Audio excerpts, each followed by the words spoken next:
नमस्कार। देखिए, हम केमिकल काइनेटिक्स खत्म कर चुके हैं। अब हम एक नया chapter thermodynamics and thermochemistry start करने जा रहे हैं। देखिए, इस चैप्टर को पढ़ने से पहले हमें गैसियस स्टेट, एक चैप्टर और भी होता है, उसका एक बेसिक आइडिया होना बहुत ज़रूरी है। तो हम सबसे पहले गैसियस स्टेट में ideal gas equation and Dalton's law of partial pressure को अच्छे से समझेंगे, क्योंकि इन्हीं कंसेप्ट्स का यूज़ थर्मोडायनेमिक्स को समझने में भी होता है। और जब हम थर्मोडायनेमिक्स और गैसियस स्टेट को अच्छे से तैयार कर लेंगे, उसके बाद ही chemical equilibrium and then ionic equilibrium को अच्छे से समझा जा सकता है। इसीलिए हमारे इस चैप्टर को पढ़ने के लिए हमें सबसे पहले स्टार्ट करना होगा गैसियस स्टेट। और गैसियस स्टेट में भी जो सबसे इंपॉर्टेंट सेक्शन है वो है ideal gas equation. What is that? Ideal gas equation. हमें इसको डिस्कस करना बहुत ज़रूरी है। देखिए, अब आइडियल गैस इक्वेशन को डिस्कस करने के लिए हमें 4 बेसिक लॉज पढ़ना बहुत ज़रूरी है, जिसके अंदर Boyle's law, Charles law, Gay Lussac law and Avogadro's law हम अच्छे से डिस्कस करेंगे। वन बाय वन हम इन लॉज को देखेंगे और इन लॉज के पूरा हो जाने के बाद हम Dalton's law of partial pressure देखेंगे। और जब हमारी ये सारी लॉज तैयार हो जाएगी, फिर हम बहुत इफेक्टिवली थर्मोडायनेमिक्स को स्टार्ट कर सकते हैं। तो आज हम बात करेंगे बॉयल्स लॉ के ऊपर। आइए स्टार्ट करते हैं। देखें, सबसे पहले बॉयल्स लॉ। इस लॉ को पढ़ने के लिए आप एक बेसिक सी चीज़ दिमाग में रख लीजिए। किसी भी गैस के ऊपर जब आपको स्टडी करना हो तो एक फैक्ट ये होता है कि वो गैस किसी ना किसी कंटेनर में होगी। डन। अब क्योंकि गैस किसी कंटेनर में होगी तो वो कंटेनर क्लोज होना चाहिए। अगर वो ओपन हुआ तो उस गैस के ऊपर स्टडी हो नहीं सकती, क्योंकि gas has tendency to get diffused. वो फैल जाएगी, बाहर की एयर उसमें मिक्स हो जाएगी, तो वो स्टडी नहीं हो सकती। तो सबसे इंपॉर्टेंट बात, गैस एक क्लोज कंटेनर में होनी चाहिए। नाउ दूसरी इंपॉर्टेंट बात, what is the volume of the gas. देखिए, गैस का खुद का तो वॉल्यूम कुछ होता नहीं है। जिस भी कंटेनर में गैस को रखा जाता है वही गैस का वॉल्यूम माना जाता है। तो इस टॉपिक को पढ़ते समय हम हमेशा ये मानेंगे कि जिस भी कंटेनर में गैस को लिया गया है वही कंटेनर का वॉल्यूम उस गैस का वॉल्यूम है। तो ये कुछ बातें फिक्स्ड है जो आपके दिमाग में होनी चाहिए।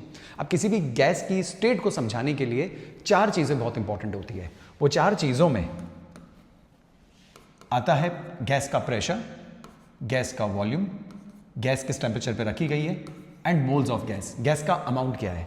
अगर आपको ये इन चारों चीज़ों के बारे में इंफॉर्मेशन है तो आप एक गैस की स्टेट को इफेक्टिवली डिफाइन कर सकते हैं। बॉयल्स लॉ किसको इंक्लूड करती है? बॉयल्स देती है रिलेशनशिप प्रेशर और वॉल्यूम में, keeping moles of gas and temperature constant. यानी ये क्या कहना चाह रहे हैं? हम ऐसा कहना चाह रहे हैं आपको कि एक कंटेनर है, क्लोज्ड है, उसमें एक गैस है, उस गैस का एक पर्टिकुलर अमाउंट आपके पास है, उसका मास दे दें, मोल्स निकल सकते हैं, वो सारी चीज़ अलग है। बट दिमाग में रखिए कि गैस का अमाउंट फिक्स्ड है। एक कंटेनर में कंटेनर क्लोज्ड है, तो हम अमाउंट ऑफ गैस फिक्स रख रहे हैं। वहाँ पे हम इस गैस को गर्म नहीं कर रहे, टेम्परेचर में कोई चेंज नहीं कर रहे, तो टेम्परेचर भी कांस्टेंट है, राइट।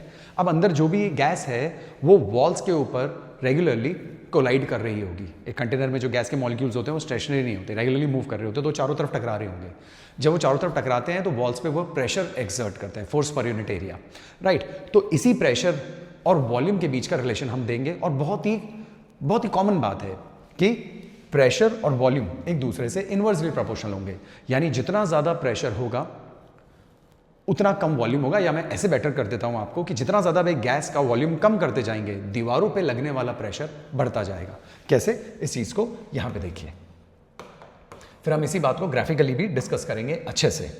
बट ये लॉ क्लियर होना बहुत ज़रूरी है। मान लीजिए एक कंटेनर है आपके पास, इस कंटेनर पर ये पिस्टन लग रहा है, राइट।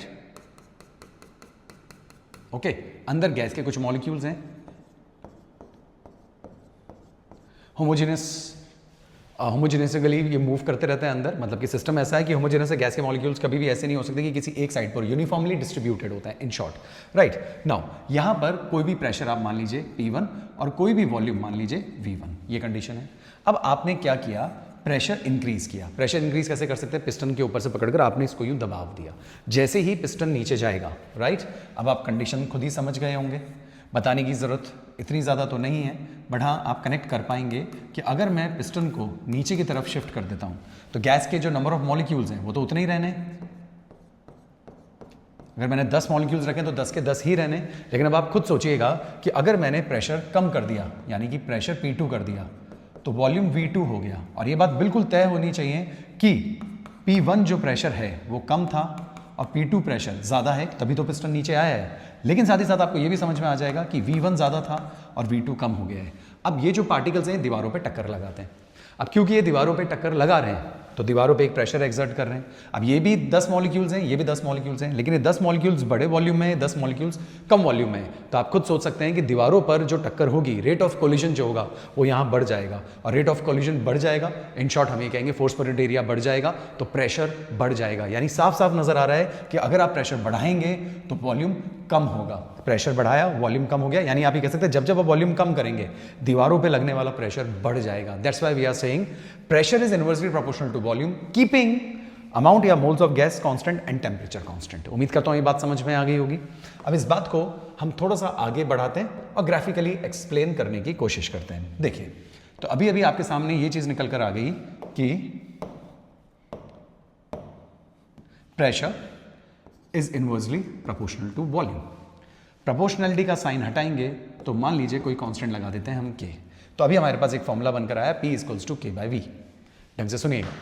अब इसको कैसे हम एक्सप्लोर करें, तो इसको एक्सप्लोर करने के लिए या इसको ग्राफिकली समझाने के लिए सबसे पहले आप इस जगह पर ध्यान देंगे, इस जगह पर, या मैं इसको मॉडिफाई करके ऐसे भी लिख सकता हूं, pressure into volume is equals to K. ये भी बात सही है, ये भी बात सही है, ये भी बात सही है, सारी बातें सही है। अब देखिए ग्राफ नंबर 1, अगर मैं सिंपली प्रेशर राइट और 1/V के बीच में ग्राफ प्लॉट करूं तो आप खुद बहुत अच्छे से समझ जाएंगे कि अगर मैं थोड़ी देर के लिए यहां पर +0 कर दूं तो हम इसको स्ट्रेट लाइन इक्वेशन से कंपेयर कर सकते हैं। y एक्सिस पर P आ गया, x एक्सिस पर 1/V आ गया, इंटरसेप्ट कुछ है नहीं, और अब यहां से अगर आप देखें तो जो स्लोप है, वो जो स्लोप है that is equals to K। तो साफ नजर आ गया कि P और 1/V के बीच में अगर आप रिलेशन देखेंगे तो डायरेक्ट रिलेशनशिप आएगी, ये ग्राफ आएगा। वापस देख लीजिए, प्रेशर 1/V, तो 1/V हो गया राइट, तो pressure 1/V, y axis x axis 1/V, slope कितना है K और इंटरसेप्ट कितना है 0, तो यहीं से पॉइंट स्टार्ट हो जाएगा। एक ग्राफ आपके सामने ये है। दूसरा ग्राफ, अगर आपसे कहा जाए कि आप तो ग्राफ प्लॉट कीजिए किसके बीच में, प्रेशर के बीच में और वॉल्यूम के बीच में, तो हमें पता है कि प्रेशर वॉल्यूम एक दूसरे के इनवर्सली प्रोपोर्शनल है और यहाँ पे K लग रहा है, लेकिन ये स्ट्रेट लाइन इक्वेशन को फॉलो नहीं करेगा क्योंकि 1/V वाली चीज जो थी वो स्ट्रेट लाइन इक्वेशन को फॉलो कर रही थी। अब P is inversely proportional to volume है, तो इस टाइप का ग्राफ जो बनेगा वो ये बनेगा। बहुत से स्टूडेंट यहाँ पे एक गलती कर देते हैं, वो स्ट्रेट लाइन बना देते हैं। वो बात बिल्कुल एब्सोल्युटली रॉन्ग है, उस बात को मैं समझाने की कोशिश भी करूंगा, लेकिन पहले आप ये ग्राफ समझ लीजिए।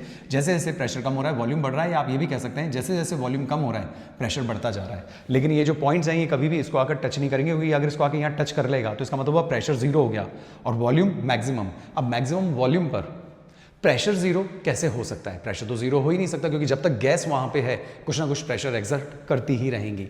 दैट्स वाई ग्राफ रखा जाता है। हाँ, अगर आप इसके बीच में स्ट्रेट लाइन ग्राफ बनाना चाहते हैं तो हम उसमें एक नया काम कर सकते हैं। वो क्या नया काम हो सकता है वो देखिए। हम एक काम करते हैं, ये जो ऊपर वाली इक्वेशन है, इस इक्वेशन में यहाँ पे इस इक्वेशन को देखिए, ये वाली जो इक्वेशन है, इस इक्वेशन में हम 2 ग्राफ इससे डराइव करेंगे। पहला ग्राफ तो ये कहता है कि P और V का जो मल्टीपल है वो कांस्टेंट है, यानी इस तरफ आप PV रख लो, इस तरफ आप V रख लो, तो लाइन कैसी आनी है?